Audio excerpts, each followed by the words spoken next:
we know that when Serbia does eventually join the EU, there will be increased out-migration. So now is the time to really build the development of the opportunities, the capacities, the reasons why people do want to stay.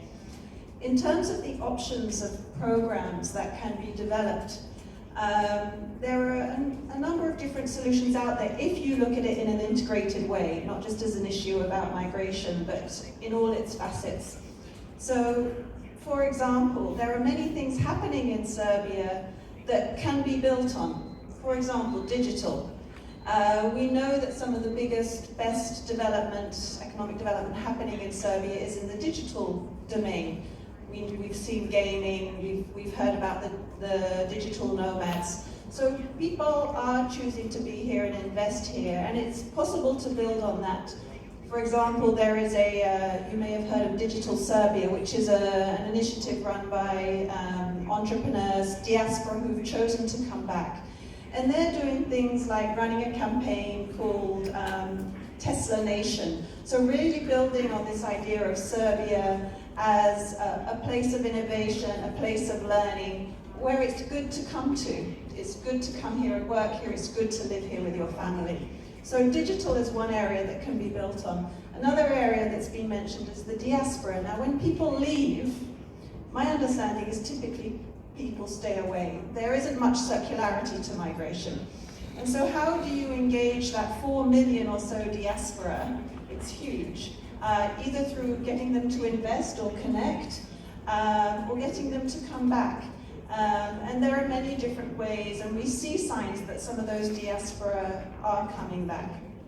And I think there it is about image to some extent. So changing the image of Serbia so that people see that it is a good place to live and the quality of life is good.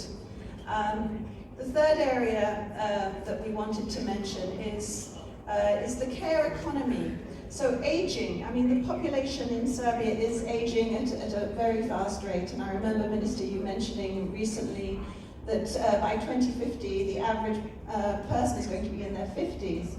Right now it's 43, so it's quite old, and it's growing fast. And so when you have people returning when they retire, so returning to Serbia when they retire, or when you have people living here whose sons and daughters have left and they're by themselves, there is a potential new economy to be created around how to support the elderly, and that means jobs, it means new economic opportunities, and it could be about attracting Serbians back, but it's also about attracting people from other countries in Europe to come and grow old in Serbia. And then the fourth area that I wanted to mention, that the Minister already mentioned, is local development and rural development. We have to make small towns and villages attractive places to be. And there's already a lot that's good about the culture. I'm saying that as someone who's just come here from elsewhere, so I can see the good things that are here. You have a very active cultural scene, lots of sports activities. There's ways you can invest in local and rural development. For example, expanding the agricultural value chains, working with handicrafts, bringing more value to the rural areas and small towns, so that people really value and take pride in their culture and their identity. Often when I talk to people here, it's a sort of approach is the grass is always greener on the other side. The grass is greener in Western Europe, but actually there's a lot to celebrate and build on in Serbia as well. So we could actually see this issue, if it's worked on in an integrated way, as an opportunity to reframe or reshape the way Serbia is understood and defined as an attractive and good place to be.